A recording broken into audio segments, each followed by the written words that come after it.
Eu sou o Dr. Paulo Cavalli, ortopedista, especialista em coluna vertebral.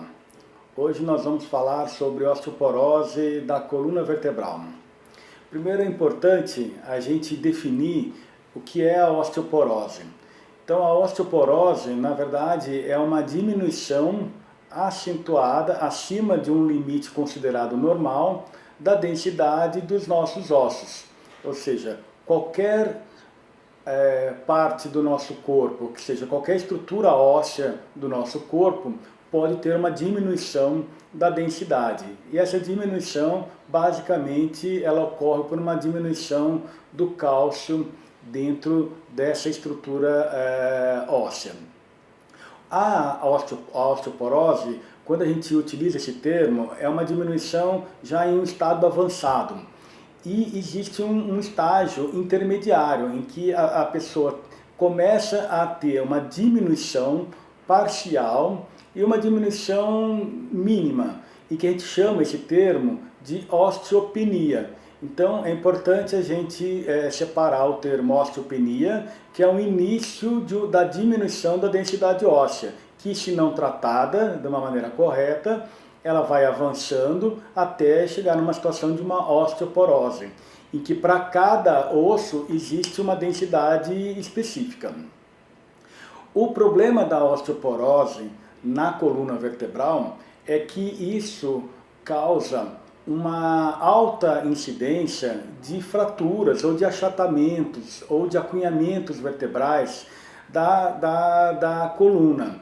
E isso acaba produzindo uma dor muito acentuada, com uma limitação em termos de mobilidade, é uma dor que é de difícil tratamento, até que haja o tratamento adequado e a consolidação dessa fratura. Então, é importante que se faça um acompanhamento com o médico, com o especialista, principalmente as mulheres na fase pré-menopausa, em que ocorre já uma diminuição gradual por conta da diminuição dos hormônios femininos, e isso ocorre uma diminuição gradativa. E um acompanhamento com o médico especializado, com o uso da densitometria, é possível identificar precocemente e iniciar um tratamento adequado, que basicamente é através de medicações, com o uso de uma combinação de 3 tipos de medicamentos. O uso do cálcio, que é o cálcio que é a constituição da massa óssea, da vitamina D de dado, que é a que vai atuar na absorção desse cálcio para que possa ser utilizado pelo osso, e também de algumas substâncias que são substâncias que seguram o cálcio no osso, como as drogas que são denominadas os bifosfonatos, que são algumas substâncias que evitam a destruição óssea.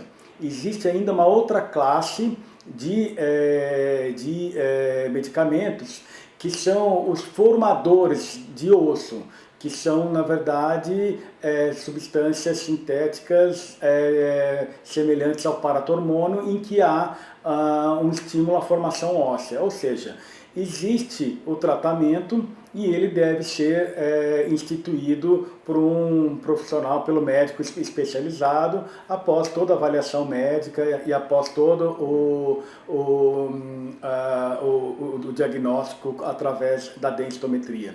E lembrando ainda que uma osteoporose em estágio muito avançado, que ocorre uma eventual fratura, existe a grande maioria do tratamento ainda é feito de maneira conservadora, com o uso desses medicamentos e o uso de algum tipo de órtese, de coletes, para imobilizar até que haja consolidação definitiva.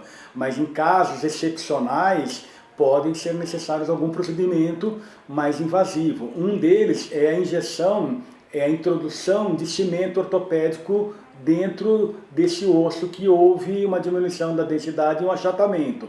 Existe uma especificação, não são todos os casos que podem ser submetidos a essa introdução desse cimento ortopédico através de uma punção. E esse procedimento é chamado de vertebroplastia ou de cifoplastia. E existe um outro procedimento mais invasivo, que é a própria cirurgia para fixação, que é mais raro e que tem que ser considerado com bastante critério para se evitar as complicações dessas estabilizações em um osso mais fragilizado. Então, com essas orientações, o mais importante de tudo é que se faça um acompanhamento periódico, as avaliações, a prevenção e, se for feito o diagnóstico precoce, iniciar o mais rapidamente para que seja evitado todas essas complicações. Espero ter ajudado com essas informações. Inscreva-se no nosso canal e aguardo vocês no próximo vídeo.